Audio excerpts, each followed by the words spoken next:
Hai Kasraders, welcome to Podcast.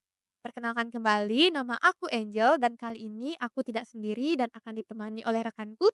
Kenalin aku Dwi dan kami akan menemani selama beberapa menit ke depan dalam podcast Red Pie ini. Yap, bener banget. Well guys, ini udah kesekian kalinya Podcast selalu hadir ketika ada isu yang hot banget. Teman-teman pasti inget kan apa itu pet kastrat? Jadi podcast adalah petcast kastrat. Kastrat itu merupakan kajian dan aksi strategis. Jadi pada pet kastrat ini kita akan membahas mengenai isu-isu yang sedang terjadi di masyarakat nih dan banyak dibicarakan oleh mereka juga. Yap, bener banget. Apalagi di tengah kesibukan kita sebagai mahasiswa, kita harus tetap aware dengan apa yang terjadi di sekitar dan juga yang berdampak besar bagi masa depan.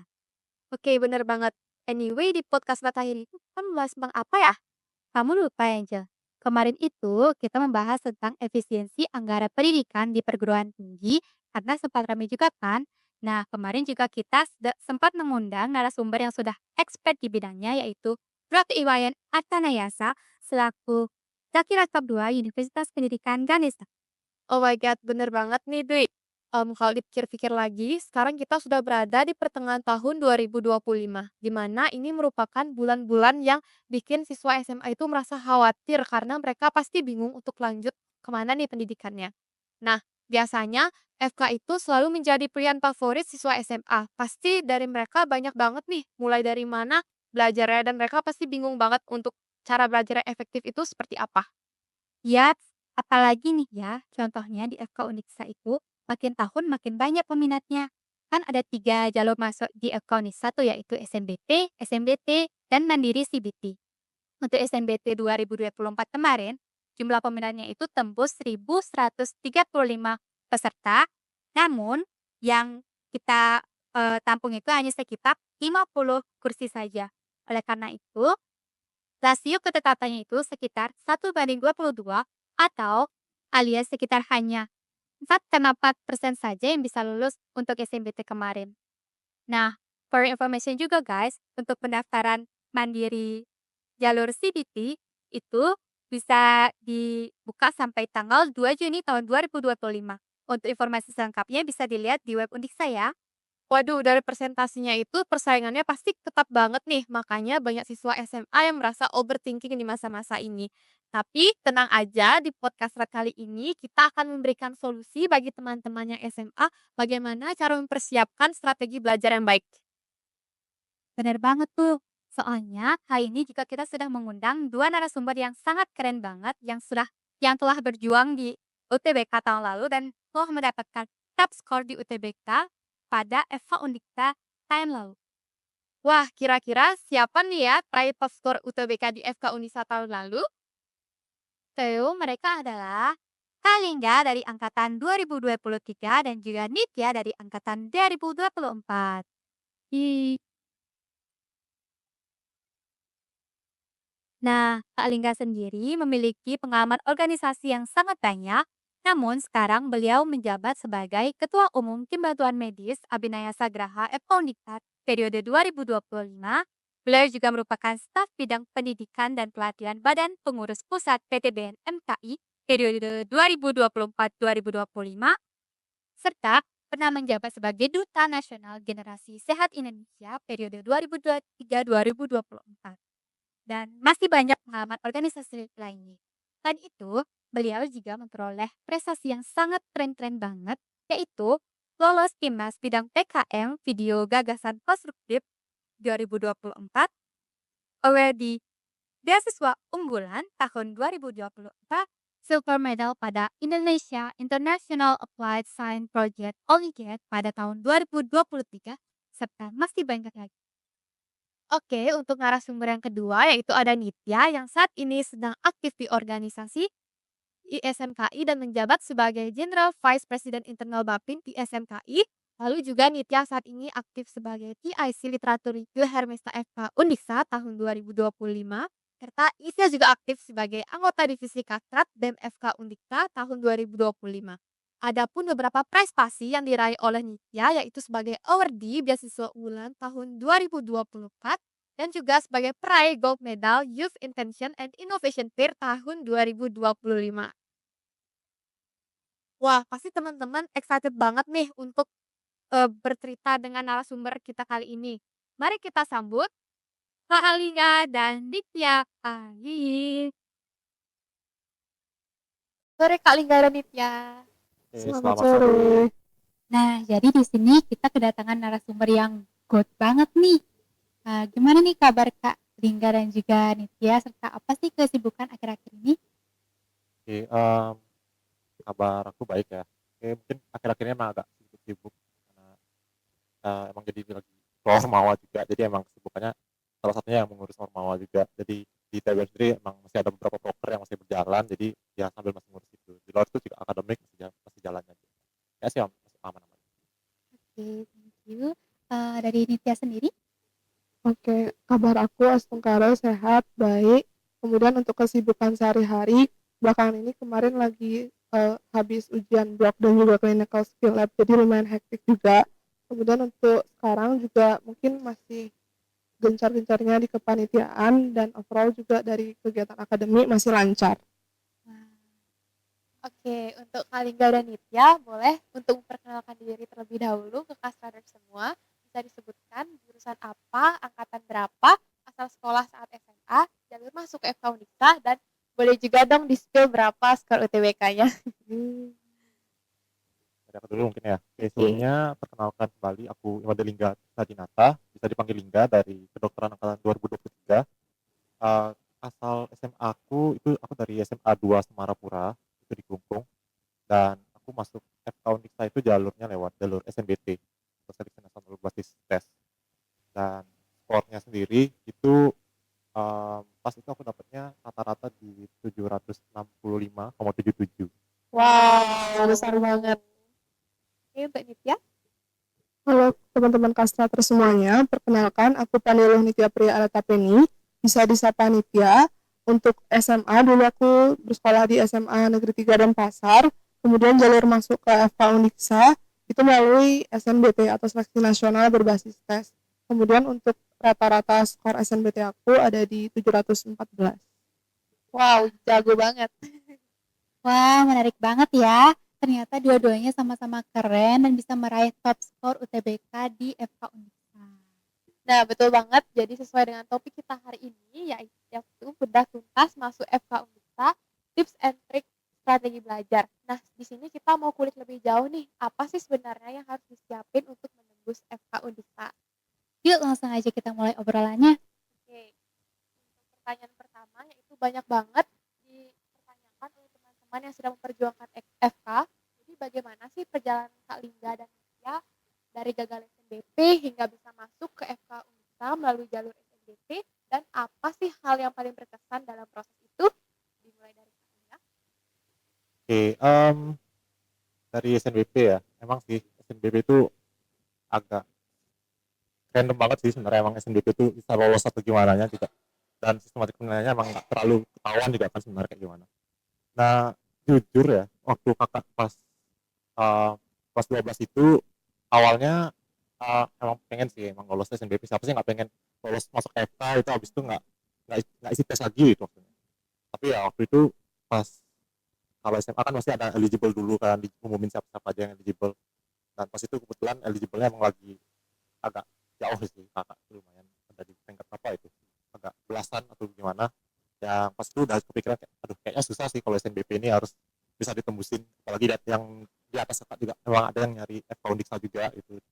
Jadi emang awalnya emang nggak terlalu apa ya, nggak terlalu berfokus di SNBP, jadinya kayak ya udah dah aku daftar aja di sama di Undiksa juga. SNBP ku kemarin pilihan satu, dan itu juga pilihannya cuma satu aja, Undiksa aja untuk ini. Kalau misalnya lolos ya syukur, kalau enggak ya ya udah.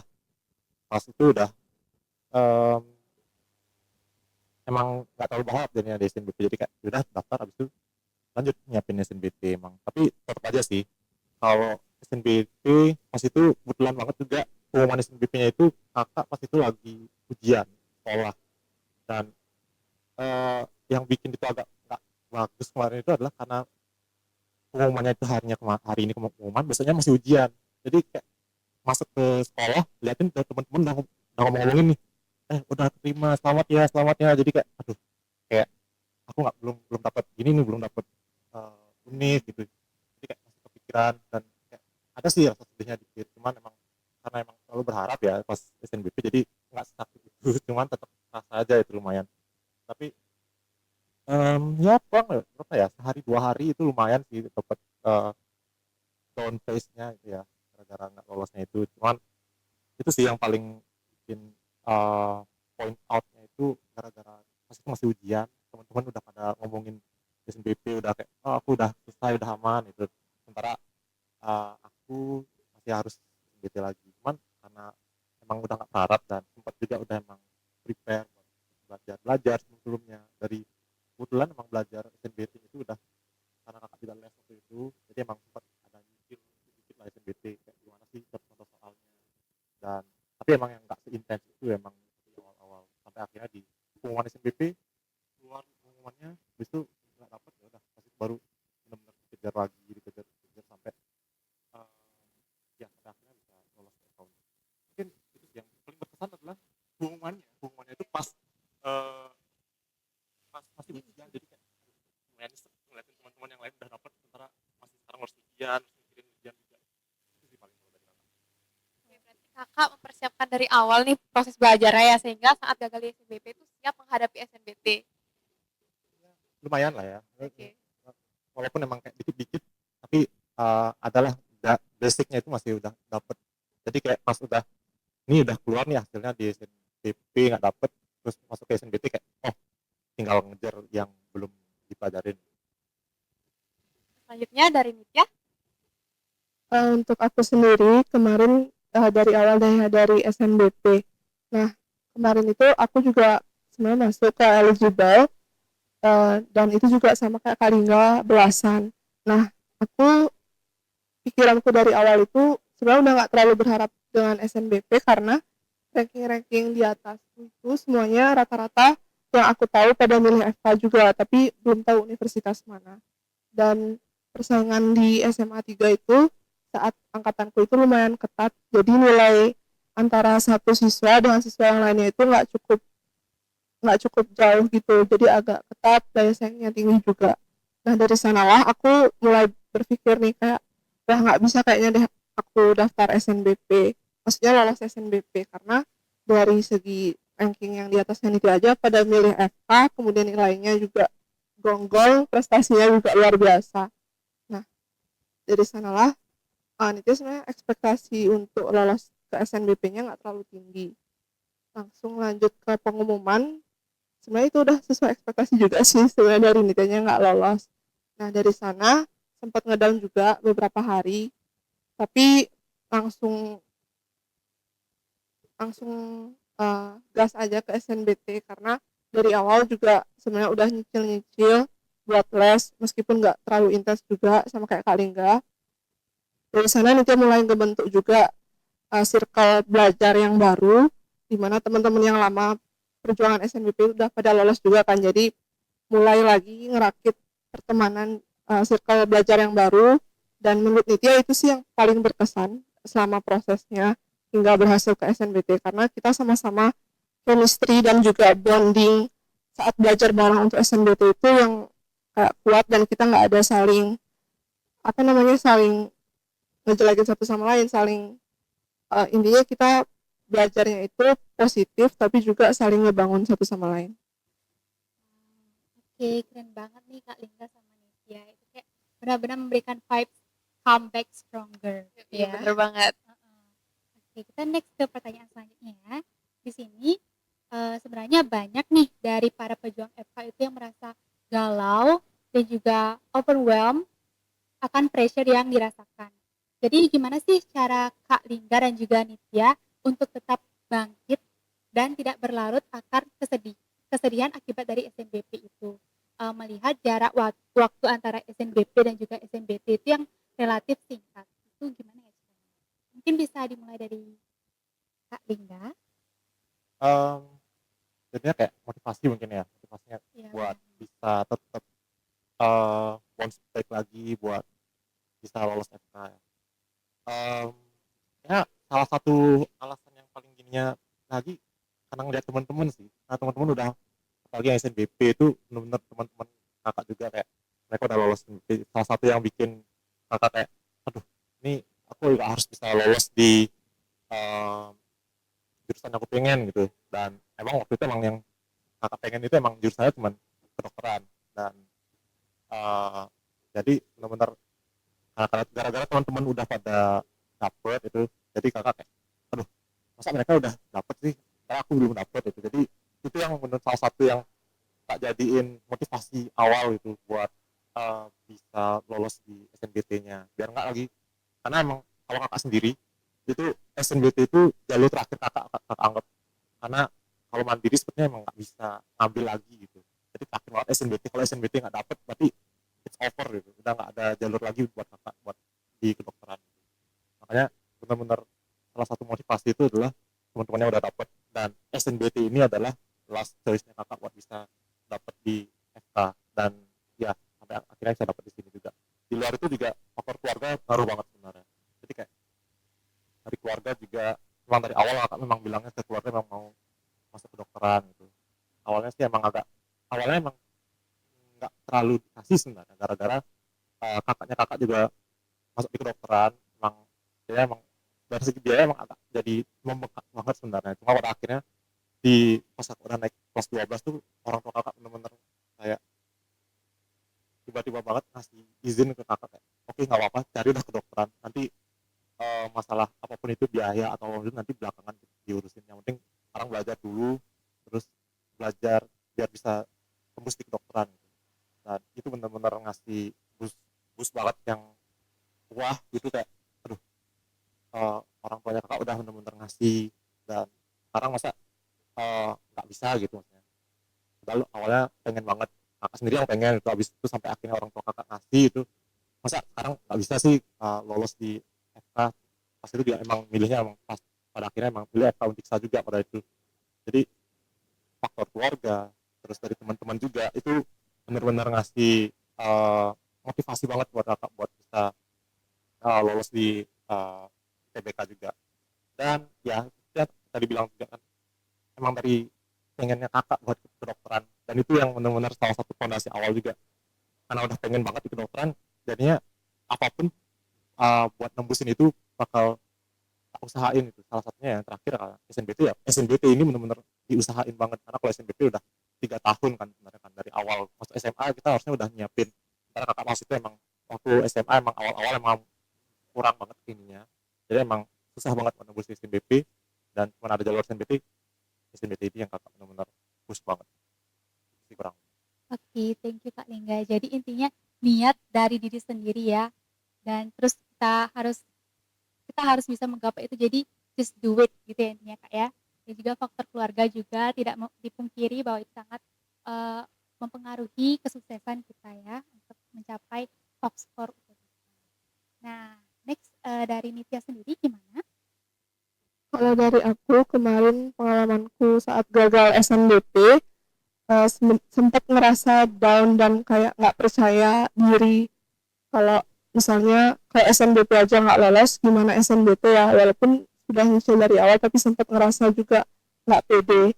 Kemudian cara aku bangkit dan memotivasi diri supaya bisa lanjut ke next step itu yang pertama aku ngelihat orang tuaku juga sih, faktor keluarga juga sama kayak Kalingga, dimana orang tua aku dari dulu dari masuk SMA udah all out, udah ngizinin aku masuk les, kemudian udah nganterin dari pagi sampai sore juga karena ada organisasi, ada sekolah, ada les.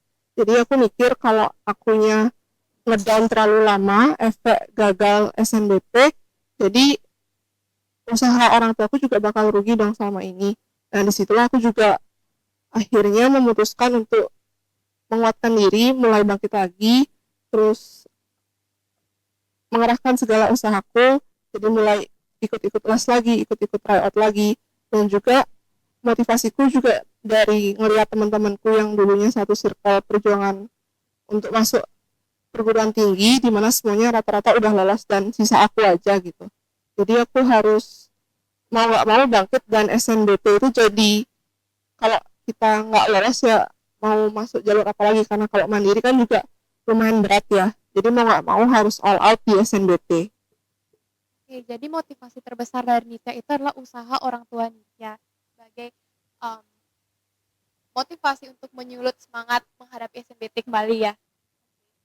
Selanjutnya itu, banyak juga yang bertanya mengenai strategi belajar dan juga jadwal yang efektif nih untuk mempersiapkan UTBK. Dan setelah kita mengetahui huru-hara dari prosesnya sampai bisa menjadi officially mahasiswa FK Uniksa, gimana sih menurut Nitya dan Kak Lingga strategi belajar dan jadwal paling efektif untuk mempersiapkan UTBK itu? Bisa dimulai dari Kak Lingga. Oke, kalau semisal buat persiapan UTBK ya, karena UTBK itu sebenarnya pasti banyak yang kepikiran kalau UTBK itu baru nyiapinnya pas udah SNBP udah nggak dapet baru nyiapin UTBK, kayak lumayan banyak yang kepikiran gitu. Cuman eh, kayaknya itu bisa aja, cuman khusus untuk orang-orang tertentu aja deh kayak yang bisa benar-benar habis SNBP nggak lolos habis itu baru belajar lagi buat lolos. Itu nggak semua kayak bisa kayak gitu. Cuman balik lagi sih sebenarnya ya, kalau persiapan belajar itu eh, tiap-tiap orang itu punya gaya belajar masing-masing, punya cara belajar yang masing-masing, dan itu juga mungkin aku mungkin sama Nipia mungkin bakal beda juga cara belajarnya nanti.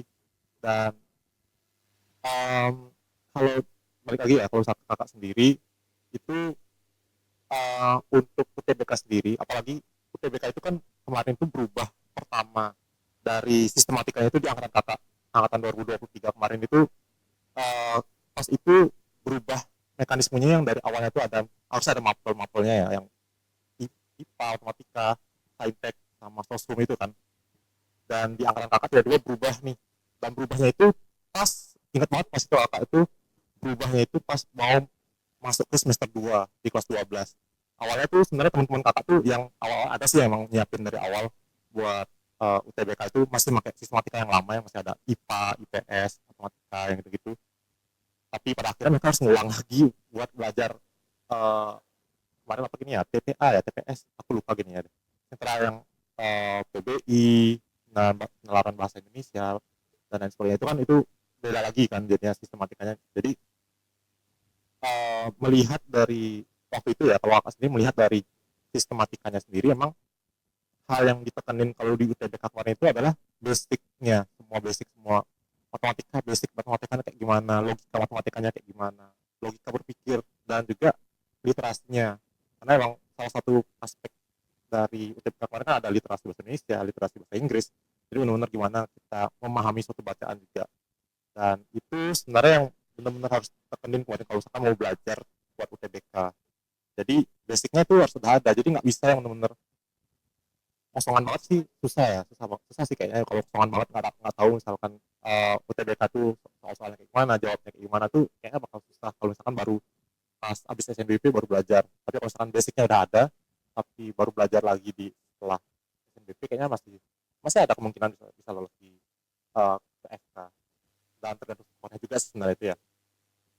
Kalau kakak sendiri kemarin itu buat UTBK kakak eh, yang persiapan awal-awal kan emang kayak cuma asal-asal biar tahu contoh soalnya kayak gimana sih, apa sih soal-soal yang keluar kalau misalkan UTBK, terus SNBT yang terbaru kayak gimana sih sistematika contoh soalnya itu pas awal-awal semester 1, terus menjelang semester 2 sebelum pengumuman SNBP itu uh, ya at least ikut satu kali tryout di bimbel gitu. Jadi kayak itu yang buat oh aku tahu beberapa jenis soalnya gitu, sampai akhirnya lolos nggak lolos SNBP benar-benar baru kakak itu ngedrill semua hal lagi.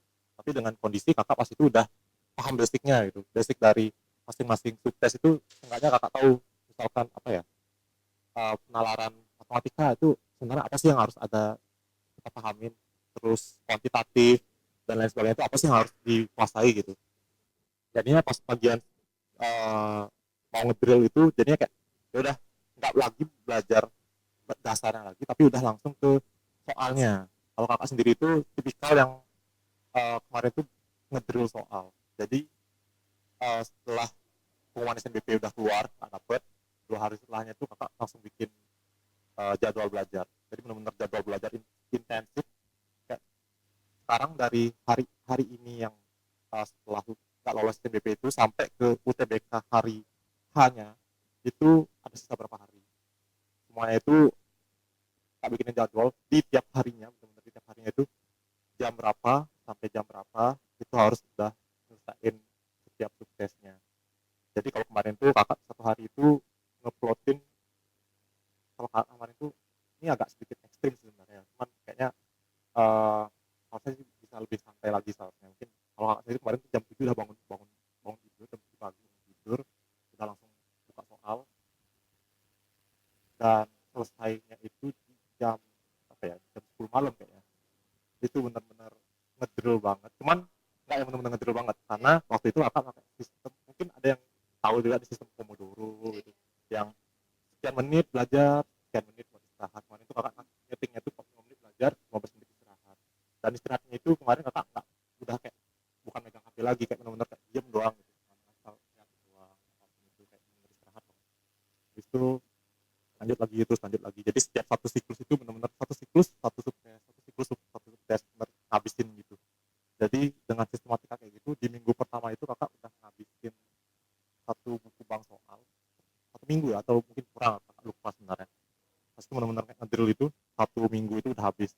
Dan di luar itu juga kakak tuh ngejadwalin di setiap satu minggu itu harus udah berapa kali tryout yang harus disesuaikan, karena kemarin itu awal-awal sih kakak mikirnya, awal-awal yang pas belajar intensif itu mikirnya oh asal belajar soal kayaknya aman, tapi setelah nyoba tryout ternyata ada satu hal yang kakak lupain, yaitu adalah time managementnya.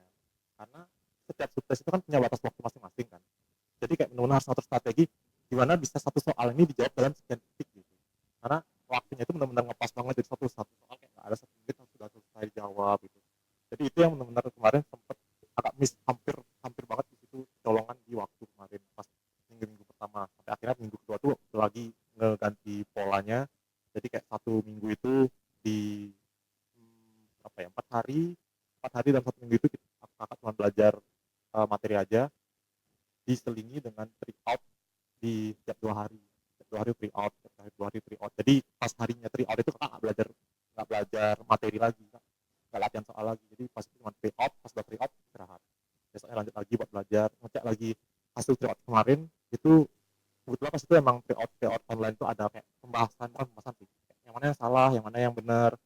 Jadi kemarin pas hari biasanya itu langsung ngecek yang mana sih yang nilai tesnya rendah, yang mana sih soal-soalnya salah. Dan biasanya kalau TBK itu dia soalnya itu berpola gitu. Jadi kayak ketahuan misalkan subtes kuantitatif ini aja nih yang keluar kurang lebih contoh soal, contoh soal ya itu soalnya. Jadi kayak misalkan soal pola bilangan itu masih salah, itu di soalnya itu pola bilangan ini benar-benar harus pahami dan lain sebagainya.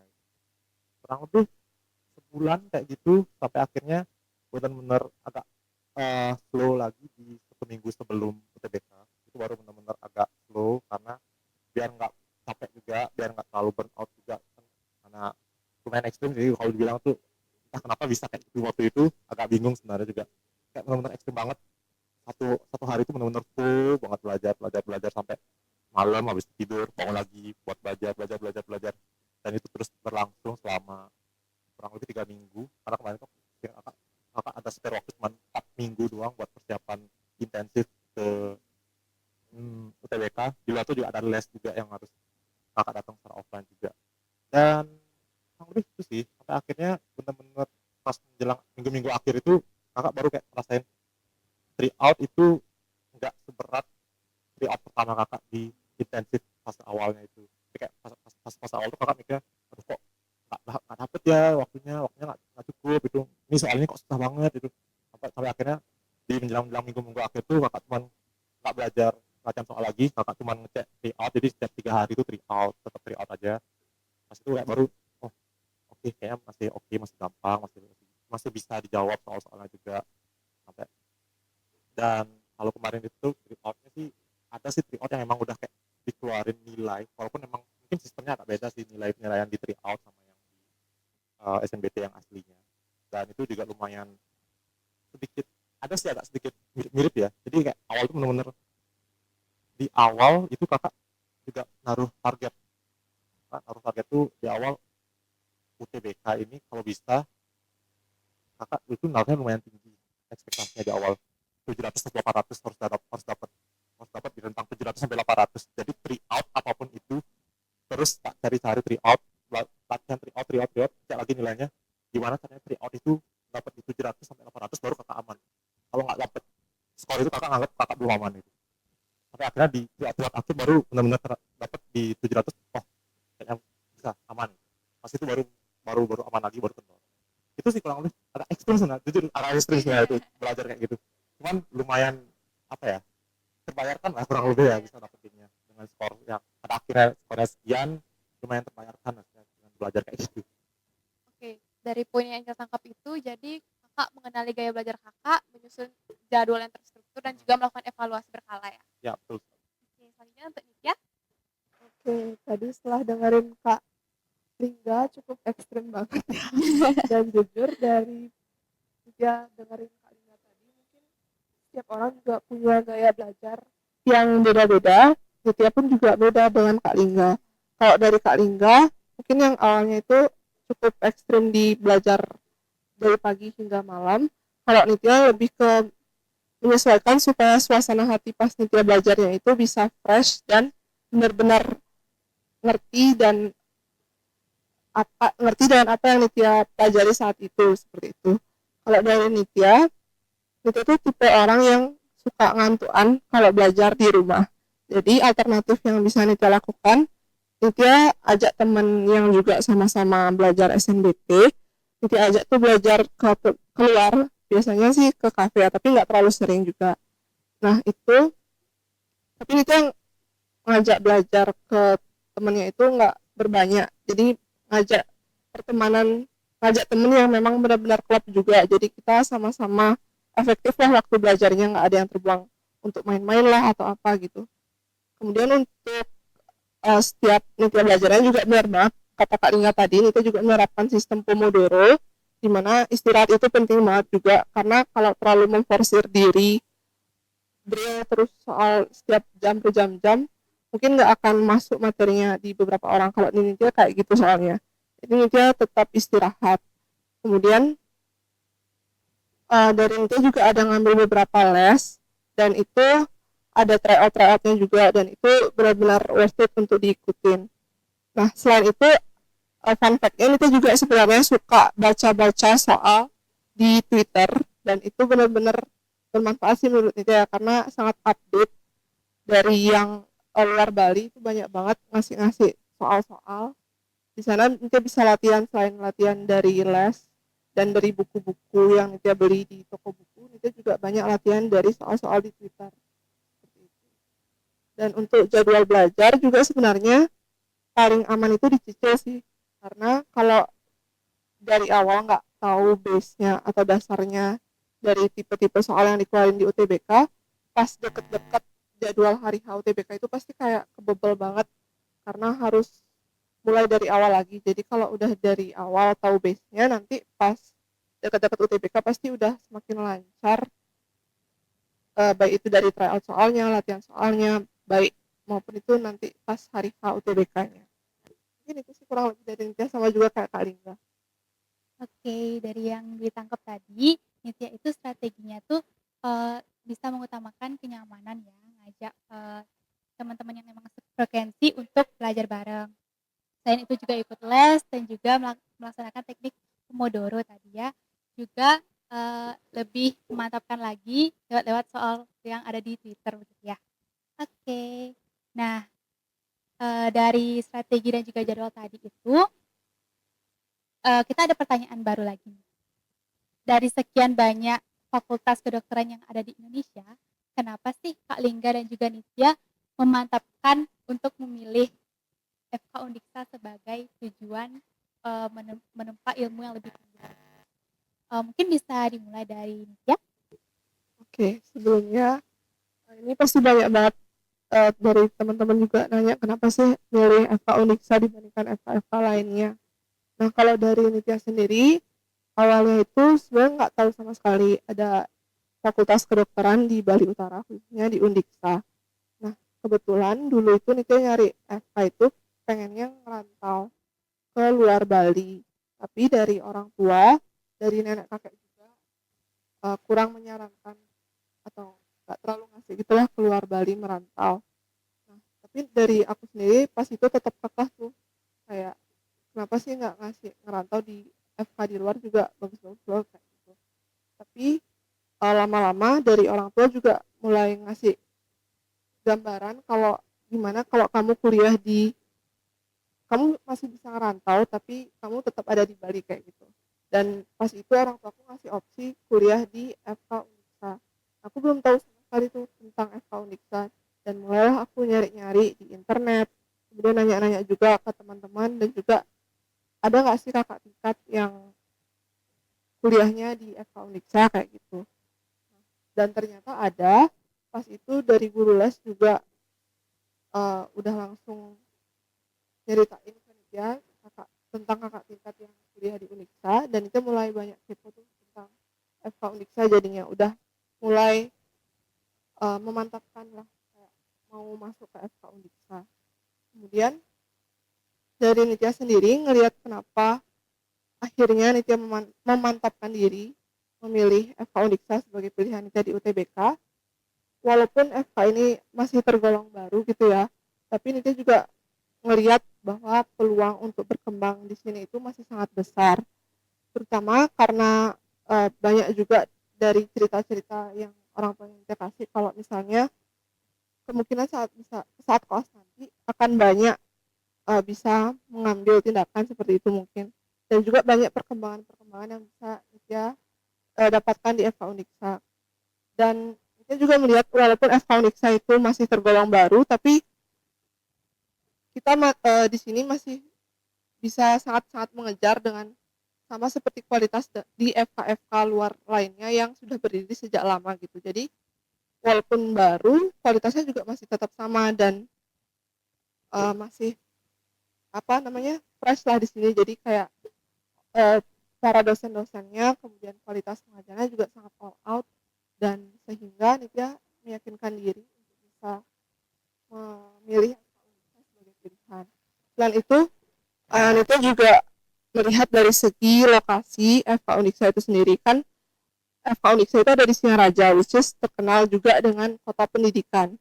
Nah, beda banget dengan tempat tinggalnya Nitya dulu di Denpasar yang sangat amat padat, tiap hari macet. Kemudian saat Nitya dengar-dengar juga dari Singaraja ini, saat jarang ada macet dan benar-benar cocok lah untuk tempat kualitasnya cocok untuk para pelajar atau mahasiswa yang ingin menempuh pendidikan. Jadi Nitya saat itu juga kenapa nggak unik saja deh. Jadi, Nitya bisa merantau, kemudian kualitas pendidikannya bagus juga, dan dari segi segala aspek juga menurut Nitya keren sih. Wow, keren banget ya. Jadi dari Nitya sendiri karena lokasinya yang strategis, bisa merantau, lalu juga kesempatan untuk memperoleh lebih banyak waktu terutama di koas untuk beradaptasi dan juga berinteraksi dengan pasien lebih banyak lagi ya. Oke, kemudian dari Kak Linda. Oke, kenapa milih Kauniksa gitu ya? Kalau kakak sendiri emang milih pilihan pertamanya emang di Uniksa ya. Jadi emang pilihan satu di SNBT itu ditaruhnya Kauniksa itu yang pilihan satunya. Karena kemarin juga salah satu gininya ya kakaknya kakak itu kuliah di Kauniksa juga sama sekarang dan jadinya emang oke kakaknya kakak di sini gitu salah satu alasan utamanya juga. Jadi kayak udah nggak perlu nyari informasi kayak gimana lagi, jadi kayak udah tahu account Disa tuh kayak gimana sih di account Disa, apa aja sih yang ada di account Disa gitu. Dan di luar hal itu juga balik lagi ya, eh, di salah satu alasan utama juga dari letak geografisnya juga emang Buleleng atau Singaraja sendiri emang bukan kota yang padat banget juga, misalnya kayak dibilang Nitya tadi kan kalau di pasar atau dimanapun itu kan lebih padat lagi kan penduduknya di sana secara uh, lalu lintasnya juga emang padat banget karena emang pusat kota juga. Dan walaupun Undiksa juga hitungannya hampir di pusat kota juga ya di Singaraja, cuman nggak yang sepadat itu loh. Jadi benar-benar buat pelajar itu kayak itulah nyaman lah buat bisa kuliah di sini juga. Dan di luar hal itu juga FK Undiksa yang berdirinya kayaknya belum 10 tahun pun belum gitu. Akreditasnya sendiri kan udah masuk ke B gitu untuk yang program kliniknya yang sarjana kedokterannya udah akreditasi B untuk itu ukuran FK yang baru dan itu bisa akreditasinya B dalam waktu yang secepat itu jadinya kayak oh kayaknya kayaknya nggak kalah juga sama FK yang lain gitu.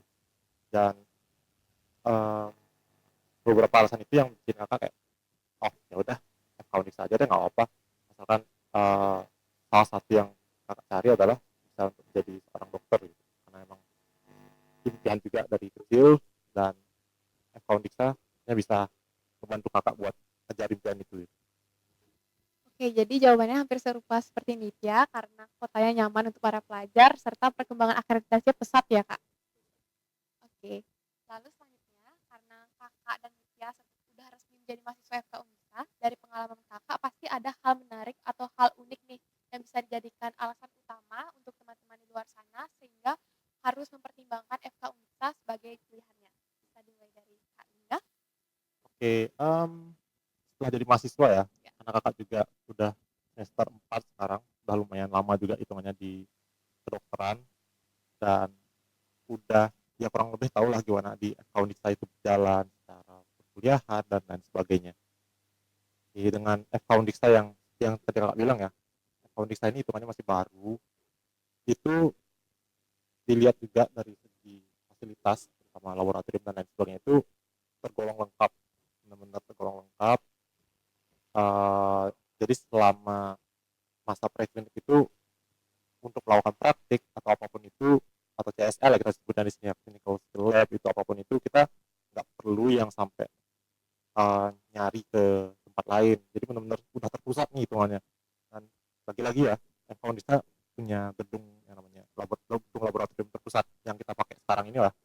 Itu benar-benar salah satu keunggulan juga ya kita bisa bilang di Foundista yang hitungannya masih awal banget, tapi dengan fasilitas yang udah tergolong lengkap kayak gini itu benar-benar akan membantu mahasiswanya, dan itu yang kakak rasain juga selama berkuliah di sini gitu. Dan di luar itu sendiri kayak yang dibilang Nita tadi ya, em, karena kita masih baru juga ya, dan eh, mahasiswa dokterannya sendiri kalau sekarang kan baru untuk yang udah jadi dokter dari FK ini kan baru ada 2 angkatan. Dan itu karena kita masih baru kayak gini, jadi kita benar-benar bisa nge-explore kayak diri kita sendiri gitu loh. Jadi dalam mengembangkan diri, terutama dalam bidang yang kita ambil sekarang ya, jadi di kedokteran sendiri itu kita benar-benar bisa lebih banyak explore lagi. Jadi bukan yang terpatok banget sama yang udah sebelum-sebelumnya dan lain sebagainya. Jadi benar-benar kemarin itu sempat emang kalau dibilang juga uh, dapat info juga sih sebenarnya dari kakak-kakak tingkat juga yang udah emang jadi dokter. Kalau misalkan pas koas sendiri, karena kita juga masih baru, itu makanya kita benar-benar dapat kesempatan buat uh, apalagi ke pasien itu kita benar-benar dapat kesempatan buat melakukan tindakan gitu. Mungkin akan sedikit berbeda dengan FK lain yang udah lebih tua atau lebih besar. Kebanyakan itu diambil sama dokter DPJP-nya atau dokter konsulennya yang udah memegang. Sementara kita di FK kita benar-benar bisa dari pengalaman kakak-kakak tingkat juga ya, mereka benar-benar bisa dapat pengalaman secara langsung buat ketemu pasiennya gitu, yang benar-benar dari kakak tingkatnya yang benar-benar megangin itu. Dan itu juga salah satu yang bisa kita dapat keuntungan juga ya, karena kalau udah koas sendiri kan kita perlu experience lebih banyak lagi sebelum kita nantinya terjun di intensif atau kita terjun di praktek mandiri atau pas kita udah menjadi dokter. Itu benar-benar pengalaman itu benar-benar sangat-sangat diperlukan banget, dan sepertinya Foundiksa ini benar-benar bisa ngasih pengalaman itu loh buat kita di sebagai mahasiswa gitu. Mungkin gitu ya. Oke, berarti karena kualitas pendidikan yang memadai dan juga bisa mengeksplor banyak hal baru ya. Oke, selanjutnya untuk Nitya. Oke, tadi udah banyak banget juga disampaikan oleh Kak Lingga mengenai kehidupan akademik yang dimana kita walaupun masih merintis istilahnya masih menjadi FK yang muda, tapi banyak perkembangan yang bisa kita lakukan atau alami gitu. Kalau Anita sebenarnya juga ada hal lain yang Anita lihat dari segi organisasi juga sih, sama juga dengan Kak Lingga tadi, karena kita dari FK-nya itu masih tergolong baru, di mana dari kita juga masih bisa melakukan mengeksplorasi lagi di organisasi ini, kita masih bisa merintis, dan itu juga jadi poin plus menurut Nitya, di mana ketika Nitya juga kan udah masuk semester 2 nih, jadi udah sempet lah berdinamika bekerja sama di tim di organisasi, nanti juga bisa merasakan atmosfernya yang masih fresh, yang masih baru, Jadi di sanalah menurut Nitya juga yang menjadi hal menarik dan unik kenapa teman-teman semua bisa mempertimbangkan untuk memilih FK Undiksa. Nah, selain itu juga dari Nitya juga sama dengan Kak Lingga tadi dari segi nantinya setelah beranjak dari preklinik ke koas, kemudian dari segi dosen-dosennya juga sangat-sangat suportif kepada mahasiswa-mahasiswanya, dan itu sih yang menurut Nitya paling memantapkan kenapa harus memilih atau mempertimbangkan FK Undiksa. Oke, dari jawaban Nitya tadi berarti dengan memilih FK Undiksa kita lebih bisa mengekspor diri dalam berorganisasi dan juga dosen-dosennya yang sangat suportif untuk memberikan petunjuk dan juga arahan dalam kegiatan perkuliahan itu sendiri ya. Oke, nah dari banyak yang mahasiswa bilang itu bahwa mahasiswa kedokteran itu lumayan sibuk ya, bukan lumayan lagi tapi sibuk banget dan waktunya itu habis buat belajar.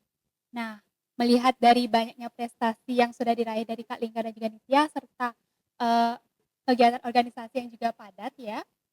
Jadi gimana sih cara Kak Lingga dan juga Nitya untuk bisa menyesuaikan diri dan menjaga keseimbangan antara itu semua agar bisa menyesuaikan dengan ritme kehidupan di FK itu sendiri? Mungkin bisa dimulai dari Kak Lingga. Oke, kalau dibilang sibuk sih emang mahasiswa kedokteran, kapan sih mahasiswa kedokteran nggak sibuk gitu ya? Kayak lebih ke tergantung gimana kita memilih ya. Sebenarnya sebagai mahasiswa kedokteran itu apakah mau jadi mahasiswa yang biasa-biasa aja, mau jadi mahasiswa kedokteran yang biasa-biasa aja, atau mahasiswa kedokteran yang punya skill tambahan gitu ya, kurang lebih mungkin aku bilangnya. Dan kalau kakak sendiri ya sebagai sekarang menjabat sebagai ketua TBM juga, jadi benar-benar harus gimana ya, ngatur waktu itu jadi kayak benar-benar sangat penting banget. Soalnya sebagai ketua kan benar-benar ngambil tanggung jawab itu nggak bisa ngelepas eh, organisasinya itu secara langsung gitu. Dan melalui organisasi juga sebenarnya kita belajar time management, dan di situ sebenarnya kita belajar time management terutama kakak sendiri.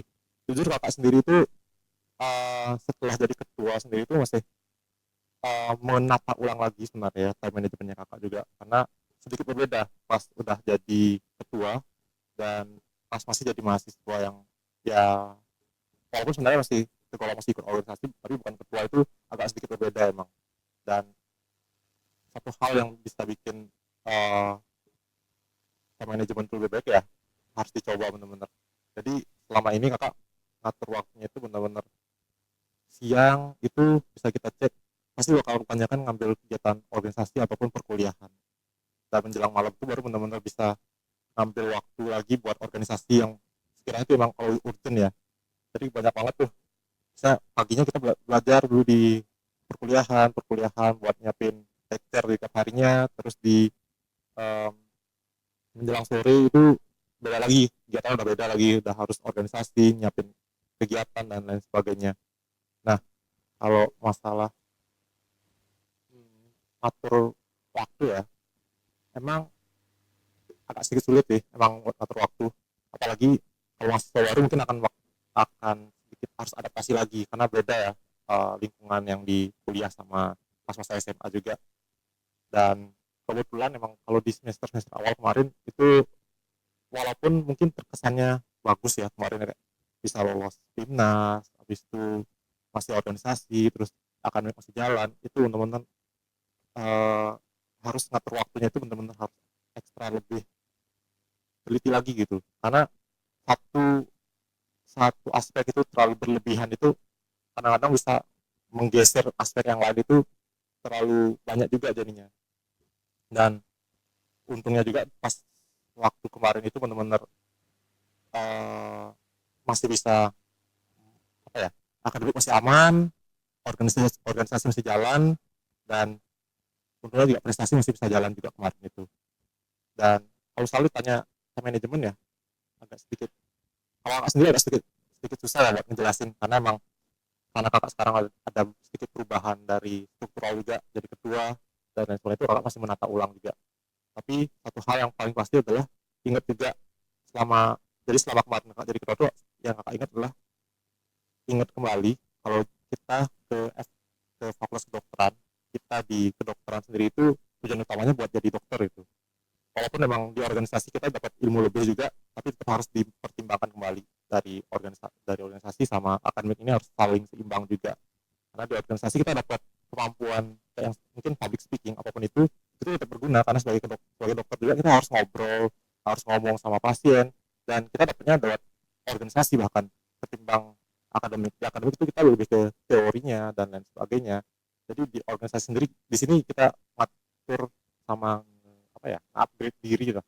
Soalnya kalau di perkuliahan kita pasti cuma kayak contoh misalkan CSL gitu, kita CSL pasti sama teman kita sendiri gitu, terus kita anamnesis apapun itu, oke anamnesis itu kayak wawancara ya, kurang lebih wawancara pasien itu sama teman kita sendiri pasti bakal beda hasilnya kalau kita ketemu sama orangnya langsung gitu, dan itu bisa dapatnya dari organisasi gitu. Jadi tetap kalau misalkan menurut kakak sendiri ya sebagai anak FK tetap walaupun dianggap sibuk, walaupun memang secara akademik memang sibuk, tapi harus tetap nyempetin diri lah, seenggaknya ikut seminimal mungkin ikut satu organisasi mungkin ya, kalau kakak saranin yang benar-benar bisa eh, berdampak baik juga ke masing-masing orang.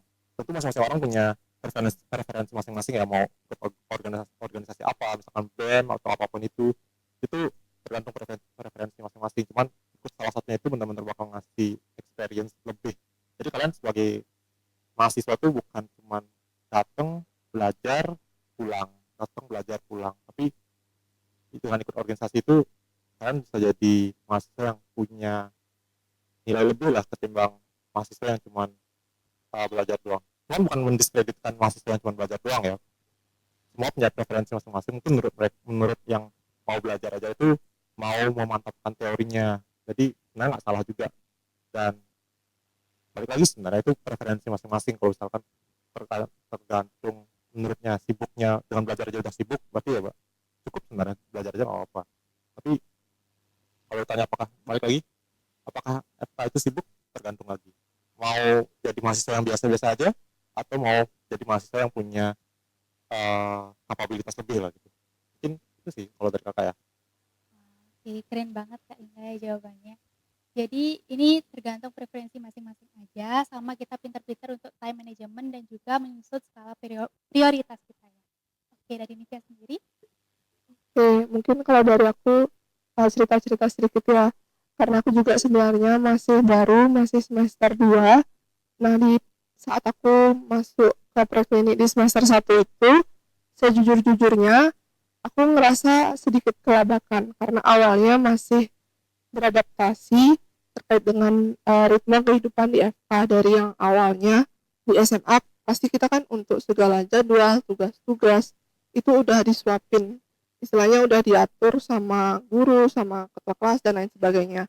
Dan masuk atau beranjak ke dunia perkuliahan itu kita istilahnya kita masak, kita juga makan sendiri, jadi kita nentuin apa yang emang mau kita dapatkan. Kalau emang mau kita nggak mau terlambat atau ketinggalan dari yang lain, ya kita harus istilahnya effort atau memberikan usaha kita yang lebih lagi. Nah, di sanalah Nitya di awal semester 1 itu cukup kelabakan kan, karena Nitya agak dulunya mungkin kegiatan-kegiatan itu banyak yang FOMO, jadi kadang Nitya masih kurang tahu prioritasnya Nitya, yang Nitya mau itu apa. Kemudian mungkin dari sama juga kayak Kak Lingga, menurut preferensi masing-masing mau jadi mahasiswa yang kayak gimana, sesuai dengan minat dan juga passion masing-masing ya. Jadi nggak istilahnya nggak perlu ngikutin pace atau ritme orang lain, cukup ikutin pace sendiri aja. Kamu mau jadi mahasiswa yang mungkin cenderung ke bakatmu di bidang A misalnya, jadi kamu nggak perlu ngelihat temanmu yang lain yang fokus di bidang B, jadi kamu ikut-ikutan di bidang B. Jadi cukup fokus saja ke apa yang emang kamu mau dan kamu passionate about. Dan mungkin dari situ juga kita bisa ngejaga ritme kehidupan yang hektik di kedokteran, kan harus seimbangin juga antara akademik, kemudian organisasi. Mau nggak mau organisasi itu juga sangat-sangat penting dan bermanfaat, utamanya bagi mahasiswa kedokteran juga kan, karena nanti akan bertemu dengan pasien, akan bertemu dengan tenaga medis lainnya juga ketika kita sudah bekerja. Dan mungkin itu dari Nitya lebih fokus mengejar ataupun menjaga pace dibandingkan membanding-bandingkan dengan pace atau perjalanan dari teman yang lain. Jadi kita cukup mengevaluasi diri juga, memonitor diri, gimana sih kita supaya bisa apa namanya nggak tertinggal dengan kecepatan diri sendiri. Benar Nitya? Oke, kita masuk ke pertanyaan terakhir nih Kak. Apa pesan dan motivasi dari Kak Lingga dan Nitya untuk teman-teman perjuangan FK di luar sana yang masih sering merasa ragu, takut gagal, atau bahkan ingin menyerah untuk menggapai FK itu sendiri? Bisa mulai dari Kak Lingga? Oke, buat pejuang FK ya, buat pejuang FK sendiri, mmm, emang sih kalau bisa dibilang buat masuk FK itu emang nggak gampang, tapi sebenarnya tuh balik lagi ke komitmen masing-masing. Karena mungkin banyak yang tahu juga kalau misalkan jadi dokter itu, kita itu belajarnya seumur hidup. Jadi sekali masuk ke kedokteran, sampai akhir hayat pun akan terus belajar. Karena semua yang akan kita pelajari itu benar-benar akan terus terupdate terupdate terupdate, jadi nggak bisa benar-benar selesai kedokteran, udah selesai. Dan itu yang sebenarnya harus dijadiin pondasi lagi, biar kalian nggak kepikiran, "Aduh, kayaknya nggak bisa, kayaknya nggak kuat," atau apapun itu. Kalau misalnya kalian udah punya komitmen kayak gitu, komitmen untuk menolong orang, komitmen untuk bisa menjadi orang tenaga kesehatan yang baik, dan memang punya passionate ya buat jadi seorang dokter, itu kayaknya jangan sampai kalian berpikir untuk takut gagal. Jadi yang mungkin tadi ini balik lagi ya, buat masuk FK itu banyak banget jalurnya, banyak banget cara untuk bisa jadi masuk ke kedokteran, dan banyak pathway yang bisa kita ambil buat masuk ke kedokteran. Dan dengan satu kunci sebenarnya ya, komitmen. Balik lagi ke komitmen untuk masuk ke kedokteran itu, kalian mau masuk ke kedokteran tuh alasannya apa? Kuatkan dulu alasannya itu, pikirkan betul-betul, dipikirkan kembali alasan yang kalian pakai untuk masuk ke kedokteran, dan biasanya dengan sendirinya itu yang akan menuntun kalian itu buat bisa mengusahakan kedokteran itu. Jadi buat pejuang FK itu balik lagi, kuatkan dulu komitmen kalian, nanti akan selalu ada jalannya untuk bisa masuk kedokteran. Jadi itu dari Kakak buat pejuang FK di luar sana. Oke, untuk Nitya, bahkan. Oke, jadi betul banget tadi Kak Lingga, kita harus bangun dulu fondasi yang kuat, kita harus bangun dulu dasar-dasar dari apa yang mau kita capai. Jadi kalau memang dari teman-teman pejuang FK ingin masuk kedokteran, benar-benar buatkan tekadnya bahwa nanti ketika memang masuk ke teknik itu akan menjadi seseorang yang long life learner. Jadi akan ada banyak sekali lika-liku, kemudian banyak sekali hambatan-hambatan ke depannya. Nah, setelah fondasi ataupun tekad yang kuat itu sudah ada, nanti bakal mengalir sendirinya juga semangat dan juga, eee, semangat untuk terus ingin meraih masuk ke fakultas kedokteran. Nah, untuk bagi teman-teman pejuang FK yang mungkin masih sering merasa takut gagal, kemudian sering ngerasa tertinggal ataupun tertinggal dengan teman-teman lainnya yang mungkin sudah masuk ke fakultas kedokteran, itu jangan khawatir karena percaya aja dengan diri sendiri. Kalau dari teman-teman belum, rezekinya saat ini, nanti pasti ke depannya itu bakal ada banyak-banyak pintu ataupun jendela yang diberikan, oleh Tuhan, yang bisa mungkin lebih baik dari sekarang. Kalau memang orang nggak dikasih, nantinya pasti ke depannya bakal ada banyak hal yang mungkin lebih yang diberikan dan memang yang terbaik untuk, diberikan saat itu, seperti itu. Jadi cukup percaya diri aja, jangan terlalu sering ngebandingin juga dengan teman-teman yang lain, dan situ pasti nantinya bakal semangat dan rasa percaya diri itu bakal ngalir dan bakal memperkuat untuk rasa lah, oke, hingga akhir. Berarti itu dari aku. Oke, dari Nitya sendiri, intinya komitmen dalam diri untuk bisa menjadi long life learner dan juga untuk tetap percaya diri bahwa perjuangan kalian itu tidak akan sia-sia, pasti akan ada hasilnya di akhir. Oke. Wah, tidak terasa ya teman-teman Castraders, kita sudah sampai di ujung pembahasan. Nah, biar nggak lupa, izinkan aku untuk menyampaikan kesimpulannya. Jadi kesimpulannya itu adalah perjuangan masuk FK itu memang sulit, tapi bukan berarti kita tidak bisa mencapai itu ya teman-teman. Dan kegagalan adalah bukan akhir dari segalanya, malah kegagalan itu bisa menjadi awal yang menyalakan api semangat dan motivasi dalam diri sendiri. Nah, dan yang terakhir adalah mental. Semangat, daya juang, dan juga keyakinan diri bahwa kalian itu bisa adalah kunci atau bahan bakar dari kesuksesan. Jadi jangan takut. Takut itu adalah wajar, tapi jangan biarkan rasa takut tersebut mengendalikan diri kalian, diri teman-teman ya. Jadi, eee, Terima kasih banyak untuk Kak Lingga dan Nitya yang sudah meluangkan waktunya untuk menginspirasi Castraders di luar sana yang sedang memperjuangkan FK impiannya. oke, semoga sharing inspiratif thoughts dari Kak Lingga dan juga Ditya ini bisa menjadi peta jalan untuk para pejuang FK di luar sana ya. Ingat ya teman-teman, FK itu bukan mimpi, tapi ingat bahwa every cloud has a silver lining. Eits, untuk teman-teman yang penasaran mengenai Fakultas Kedokteran Universitas Pendidikan Ganesha, boleh nih dikepoin program kerja kita yaitu Medscoop atau Medical Scientific Competition and Open House yang merupakan program kerja Fakultas Kedokteran Uniksa berupa kompetisi SAS nasional dan juga ilmu kedokteran dasar yang diselenggarakan untuk siswa-siswi SMA, SMK, MA sederajat di seluruh Indonesia. Nah, untuk timeline pendaftarannya terdiri dari 3 batch yang dimulai dari tanggal 2 Juni hingga 16 Juli tahun 2025. Mengenai ketentuan umum dan informasi selanjutnya dapat diakses di IG Medscoop yaitu @medscoop_fk_uniksa. Aku Angel. Dan aku Dwi. This is Podcast Rat. Say it louder. Jangan lupa untuk follow IG kita yaitu @bemfk_uniksa dan @kastratfkuniksa. Bye bye, brothers.